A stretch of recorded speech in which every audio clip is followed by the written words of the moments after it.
Marseille, cité phocéenne, musicalement, si nous avions l'esprit retors, nous pourrions noter la similitude entre les mots phocéen et fossé. Oui, le fossé, celui dans lequel on tombe, car elle est tombée bas, cette cité phocéenne, très bas, si bas que le président français est venu à son chevet avec ses promesses de renfort en policiers, promesses d'un nouvel élan pour cette ville qui a longtemps été une perle en mer Méditerranée. Marseille était un port essentiel à l'économie française, c'était la ville aux 1000 villages, c'est-à-dire que chaque quartier était une somme de petits villages avec des commerçants de proximité, des gens qui se parlaient, qui se connaissaient. Depuis la Seconde Guerre mondiale, Marseille vit un long et irrémédiable appauvrissement, une dégringolade que rien n'arrête. Non pas que l'argent de l'État ait manqué, loin de là, mais des cités HLM se sont érigées avec à l'intérieur des trafiquants de drogue, de cartes téléphoniques, d'appareils volés. C'est le monde des poubelles éventrées, des murs tagués, des boîtes aux lettres arrachées, l'absence totale de culture du respect d'autrui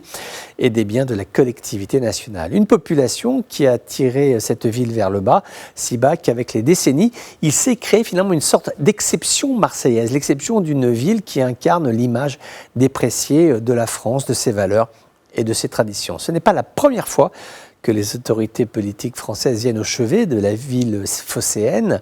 Ce n'est pas la première fois que des promesses sont faites, données, et c'est à craindre que ce n'est pas la première fois qu'elles ne seront pas tenues, sauf sur le nombre de policiers supplémentaires qui seront envoyés. 300 hommes, nous dit-on. Il en faudrait certainement le double, le triple, le quadruple pour imposer l'ordre républicain dans la jungle des trafiquants de drogue qui règlent leurs différends à l'arme automatique quartier où quelques faibles d'esprit étaient partis faire le coup de feu durant la guerre en Syrie, car il en est ainsi.